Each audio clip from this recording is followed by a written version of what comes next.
How's the English weather treating you? Oh, well, I think at the very point of my departure back to Nigeria, the weather has changed this summer, so I think it's like preparing me for what I'm going to meet in Africa. I think it's quite good. It's been nice. Compare this weather to Nigerian weather. Well, they have the different advantages. If you're back there, there's a way it favors you. If you're here, you get used to it, you cannot afford to leave outside it. But I think for those of us coming from that area, there's no doubt the best weather for us is what we got back home. Quickly tell me the history of Steve Kadiri, from primary school, secondary school, with details on your academic performances, your character, any nicknames, people you were hanging out with in school, and any other relevant stuff during your rite of passage to our young adult life. Wow, that's quite, it's going to be a really very wide one. Well, I started school, primary school, way back in Lagos in 1970. And I grew up in Ajegule, believe it or not. That's where I grew up. I had my primary school in Ajegule, secondary school at Premier College, Yaba, and high institution, Auchi Polytechnic, and a couple of professional courses, because you asked after my academic performance. A couple of professional courses, my correspondence.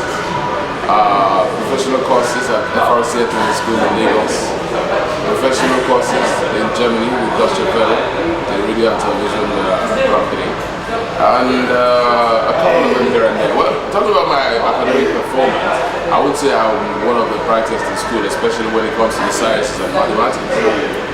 When you talk about the arts, yeah, that's where I'm in fact a fine artist. I'm rated as a fine artist. I have a flair for literature, in fact the arts. But sciences and mathematics, let's take Kadiri out of it. Well, I thank God that I've been able to achieve this much. I'm sure, yeah, there's room for more. And the sky is the limit, as long as you don't give up. I don't see myself retiring. How long have you been in England and why are you here? I've been in the UK now for about a year and 4 months. Came in more like a sabbatical leave, so to speak.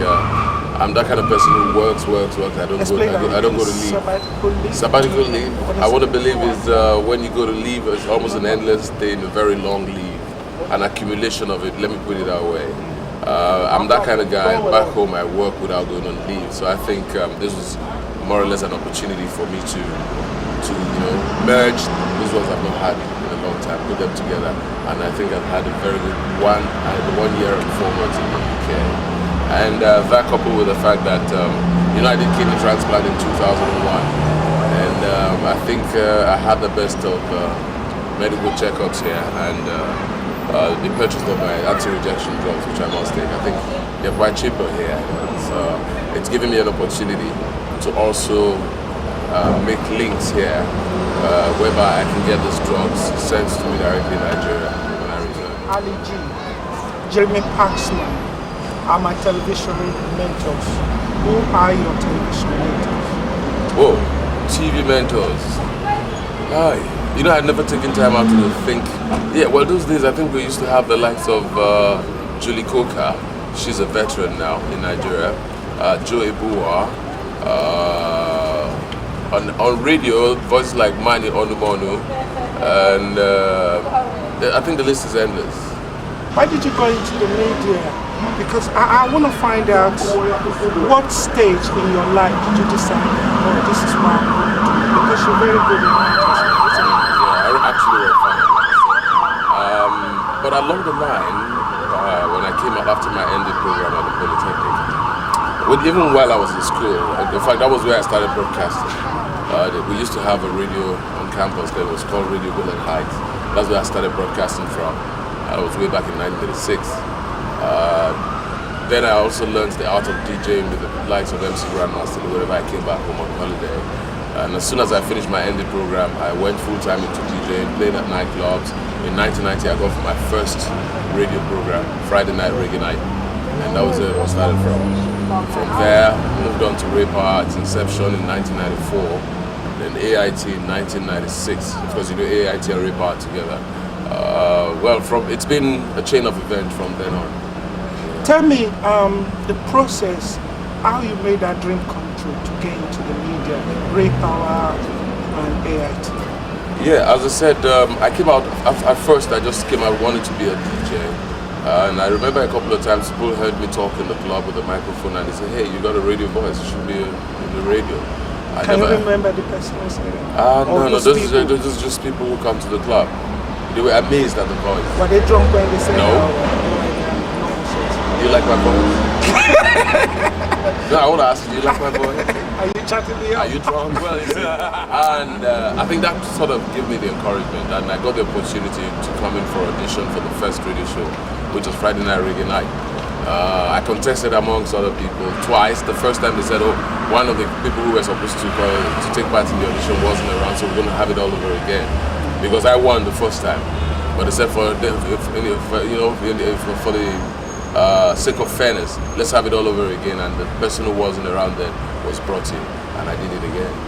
That was in fact, that was how I started professional broadcasting. But it got more professional in 1994, where I joined Raypower and I found myself doing more than just music presentation. I was reading the news, I was producing, editing and all that.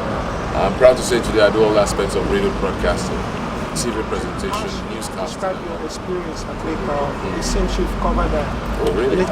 Yeah. If you can add more. No, it's fine. It's good for entertainment. As you know, Raypower is still the number one. Dark Communications, the owners of Raypower and AIT, is of course the biggest broadcast empire in that part of Africa. I've been competing I think the only competitors in Africa, and right now is SABC in South Africa. And Dark Communications is doing quite well. And that's why I'm going back to them. The chairman called me up here, we sealed up everything, I'm going back to work. And I'm resuming on Monday morning. But what were your achievements when you were at AIT? What did you achieve? Oh, well, I think this is best for people who listen to me and who watch me to say, but I think I was able to set up, it's a record that I set up, the Abuja radio station in 2000. I had to set it up, went there, started it from scratch. And then in 2003, like the man behind the camera said, I was in Port Harcourt to set up the Port Harcourt stations as well. And I think those are part of my achievements. And these are quite tasky situations where the thought of, is it going to succeed, comes to mind. You know what I mean? This is a new station in a new place. You have to conquer the ones on the ground. You have to win people over. You have to get the advertisers in. You have to pay salaries. You have to keep the generators running because you trust Nigeria. You don't rely on NEPA. So it wasn't really easy. Well, that I was able to do in 1 year before I decided to come to the UK. Is it fair to say that once you've made name, your name is brand new with AIT among your audience? Is it fair to say that why did you leave the company that you've already made name? No, point of correction. I did not resign from Dark Communications. I simply said I had to leave to take a break and to source my medications in the UK. I never resigned. But many people would think you. Yeah, that's what many people will think, but I never resigned. I think along the line, my chairman thought that I stayed here for too long, so he called me up and said, boy, you gotta go, come back home. And that's why I'm going back. I never really resigned from that communication. What skills and experience did you bring from Nigeria that I can tap in, and other people who are in broadcasting, the new ones, can tap in from? The skills from Nigeria? Yes. Well, I think you should be talking about the skills you can acquire from here, because you have more of the facilities here. But I'm not saying the talents are not there in Nigeria, because I know on some of the radio shows I did here, even on the TV shows I did here, I think the hit, the trunk hat that I brought in, that I used on these shows are actually what I brought in from my station in Nigeria, where I have to come up with issues, intriguing issues, controversial issues, thought-provoking issues you think cannot be discussed on radio. I bring them up, I will discuss them. It could be sexual. It could be any topic at all, as long as you take that topic at the time of the day when it won't offend the listening ear. Right? And the same on TV. Yes, exactly. So you see, there's a whole lot. You see, radio, television, the media is all about creativity. You sit down, you think up something that, hey, how is it going to work? You just put it to play, and if you're really serious on what you're doing, you've done your feasibility study and all that, you find out it's a hit. And before you know it, you got all the sponsors coming in to put money in it. What have you learned from broadcasting in the UK that you would like to take back to Nigeria? Oh, well, I learned a whole lot. I learned a whole lot. Some of them are things I just want to keep my mouth shut, and I'm going to implement when I get to Nigeria. Why is that? Sorry? Why is that? No, I don't want to spill it. You're a broadcaster. I want to know what you've learned here. I've learned a lot. That you can take to Nigeria and improve broadcasting in Nigeria. You see, I think apart from maybe the machinery, apart from the technical aspect of broadcasting, I don't think they do too much from what we do here. And again, it's a more liberal atmosphere. They operate in a more liberal atmosphere. But I don't think there's much difference between what we do and what they do. How do you intend to implement the skills and experience you've gained from broadcasting in the UK? How do you intend to incorporate it in Nigeria broadcasting? Bearing in mind that Nigeria and UK, we have different qualities when it comes to media, very different qualities. Yeah, but it might interest you to know that the language of broadcasting in Nigeria today is received pronunciation, which is from Queen's English. Although most broadcasters, especially the broadcasters of today in Nigeria, they think it's not necessary. But I think that is what we're taught in school. We're taught either Queen's English, and in broadcasting we're supposed to be doing that. But people throw all this to the wind. But I think we really have to go back to the basics, go back to the roots, go back to what broadcasting used to be like it used to. It doesn't stop you from being as hip as you want to be, playing the hippest of songs, the toughest of bashment on radio, but you have to apply the rudiments of broadcasting for it to work. Now that you've tasted the entertainment of both worlds, I'm talking about Nigeria and the UK, what do you see, or what comparison can you make between broadcasters and management in the two countries? Oh, broadcasters and management. You mean the management in the broadcast outfit? Yes. Well,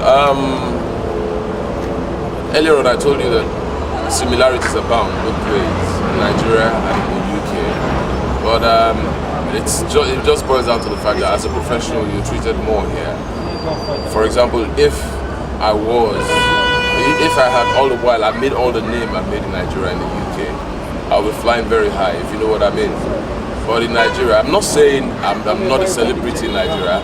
I'm not saying I am staffing in Nigeria. But what I'm simply saying is... You must be a celebrity for me to be interviewed. But what I'm trying to say here is, you see, they are better treated here. People appreciate their professional hands here more than they do back home. Maybe because the industry, the free industry, the free broadcast industry, so I'm able to use that language, is still very young. We're talking about maybe 9-10 years ago. Raypower came on in 1994 as the first private radio station. So you see, it's still very, very fresh. It's still within 12 years and all that. But I'm sure as time goes on, it will get better, and they'll learn to treat the professionals as professionals. We're a situation where you come, you go to one radio station, you do your show, you pay X amount of money, you finish your business with them, you move on to the other station, you do your business, and you get X amount of money, and you smile to the bank at the end of the day. And how will you compare the interrelationship between artists, DJs, producers in the two countries? Well, in Nigeria, the artists and the managers and the producers and the radio presenters or the radio personality, they work hand in hand. And of course the same applies here. The The same applies here. The records company have to have a good rapport and relationship with the radio stations here, because when your hit songs come out, or when your songs come out, for them to become hits, they have to be played on the radio. And there's no doubt you have to parley with the presenter. So it's not like it happens back home, it doesn't happen here. You understand what I'm saying? You have to parley your presenters, get them to play, carry their flavor, I beg your pardon, get them to play your artist's work so that you hit #1. In your own view, do you think Nigerian pop artists are given the optimum promotion in the UK? No. That is one area. I don't want to go into that, because if I go into that, I'm going to explode. I've never, as much as I love listening to Hot 106.2, I've never one day heard an African song on it. Maybe they'll play a Lemar, who is a Nigerian but plays Western music. Maybe they'll play something from Nene Sherry, who is a Sierra Leonean British. That is all you can get that is African on the British radio or the British media. But back home we play stations, you find out the stations they want to play as much as 60% for it, when it's supposed to be the other way around. But there are some programs on BBC radio that portray Africa. Yes, that is why positive way. Yeah, that is BBC. BBC World Service. BBC World Service because it's World Service. BBC World Service because they have African service. They do the same thing to Asia. They have Asian, they have Eastern and all that. All right? But when we're talking about broadcasting in the UK, I think not just UK, even in the US, only in some few radio stations, especially in the US, you get them play African songs on air. But I think in UK especially, I must come in the UK, I can't remember hearing, except maybe when you tune to the small Nigerian stations around, that's when you get African music, or the Ghanaian stations to get Ghanaian music. Even if a drop of an African music on the radio station. What other lessons have you learned in the UK? Yeah, I've learned the lessons of hard work, because when you're in the UK, you really have to work. Most people, or let's say some people, work about 3 times a day, 3 different places. So I think that's sort of giving me the drive, or the energy to work more. Like I said, I've always been a workaholic. I think this time I'm really going to kill myself working, because and the rate at which I worked in the UK in the last 1 year, 4 months, has been terrifying, so to speak. Yeah, so I think it's really going to affect my work style when I get back. Now that you're going back to your roots, the British fans, I'm talking about the Nigerians, have now got used to you. All right. On television. Yeah. Now, don't you think you're going to lay them down, now that you've been building your name with all us Nigerians in the UK? You see, what I came to do is more like coming to show people here that there's a whole lot back home. So if they want to see more of Steve and the likes of Steve, let them come back home. Let's go back and rebuild. Let's talk about your health. Do you feel comfortable talking about it? Yes, why not? It must be devastating for you when you find out you have kidney problem. Yeah. Can you tell me how you find out? Well, I found out by going to the hospital, and the wrong doctor was treating something else until I was transferred to another hospital about 2 weeks after, and that's where it was diagnosed. And the doctor did not quite tell. They just told me I had problems with my kidney. I had to go through dialysis. To me, then dialysis was strange. That's the process of extracting toxins from the body. I went through it. The next day I was in hospital. I felt better after the dialysis. But I knew they kept on talking about the kidney not functioning properly. So I walked back to the doctor and asked him what the situation really was. That was when he opened up to me and told me my kidneys had packed up and this blah blah blah. I said, why did you tell me this? So how did you take the news? I took it just like that. Surprisingly, I wasn't bothered at all. I just went up back to my room where I was in the hospital. My wife was there, and I told her. She was devastated. She was the one that was devastated. But I told her, hey, take it easy. God has showed, I think the first miracle that happened was for me to be able, for us to be able to identify the kidney problem before it got worse. So we're treating something else. And that's when it's really dangerous. But while you're busy treating the wrong thing, you don't know what the situation is really is. The toxin in you builds up, and when it gets too much, it kills you. But it was getting to that stage before we we're lucky, or thank God we were able to diagnose it. But I wasn't really rattled, sort of, but I knew by God's grace I was going to get out of it. Many celebrities wouldn't have done what you did. You know, many people would rather keep you around. Why did you go public? No, I didn't keep it. Well, if you're a public figure, there's no way people won't know. Because before we knew it was all over, I was amazed in the hospital how people were calling the hospital. Then I remember it was a couple of months before the GSM came out, so mobile phone wasn't in all that around, but it kept calling the hospital. Yes, Steve is ill, Steve is ill, Steve is ill, you know. Then when I was moved to St. Nicholas, and that was about the period the GSM came out and mobile phone was all over the place. I don't know about it. And I think till tomorrow I keep thanking the people, because my room at the hospital was like, it was a beehive of activity. They were coming and going, people showing support and concern. And when it mattered for them to contribute money, we needed about 10 million naira before you knew what the money was gotten and the transplant was done. Why did you think you received so much support from people? People must have really loved you. Yeah, because that is something that many celebrities don't get. Many celebrities get hatred letters. Are you getting support, love? Yes, that's because wonderful, I think it's because I don't put myself before any other person. I put everybody first before me. That's why when you do whatever you do it to the best of your ability. The profession is all about taking care of people, having to wake up very early in the morning to get on your radio show and make sure the program is what it should be. Because the person is not you're not doing the company or the owner of the radio station a favor. You are doing the person, you're not even doing the person a favor, the person that's listening.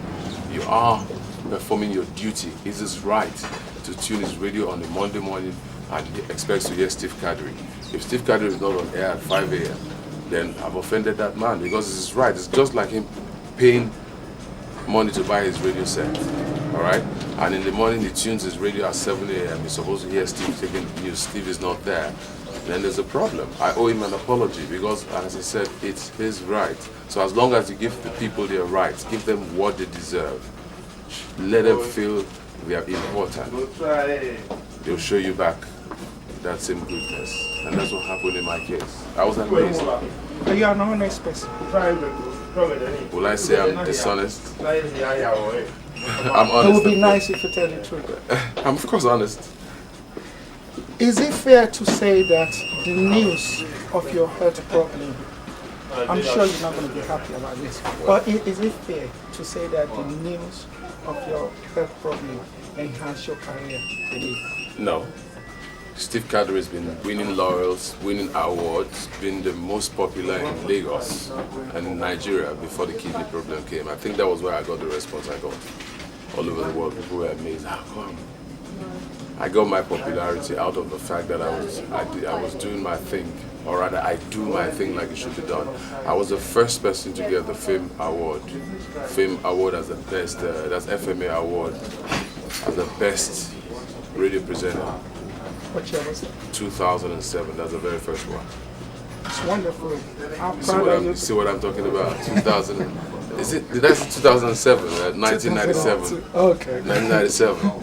You see that some years before even the kidney problem came up. That tells you how popular this guy has been. Thank God anyway. As I say, not moral panic among Nigerians living in the UK sometimes early this year. You are admitted into the hospital. Okay. What happened? All right. There were the doctor, you know, out here, they're very, very careful in everything. The slightest change. So I went in for a checkup. The doctor checked and said probably maybe I had eaten something and all that. And normally it could affect the function of your kidney. It wasn't like the thing was packing up. But the guy just noticed that like the performance was below. Below what it should be. So he raised an alarm and said, hey, there could be a problem. It's like whatever attacked the kidney earlier was beginning to come back. So you have to be in hospital bed for some treatment, blah, blah, blah. So they did the treatment and my dosage of drugs was increased and I was out in 3 days anyway. Now that you're going back to Nigeria to live permanently, do you think you'll be taken care of?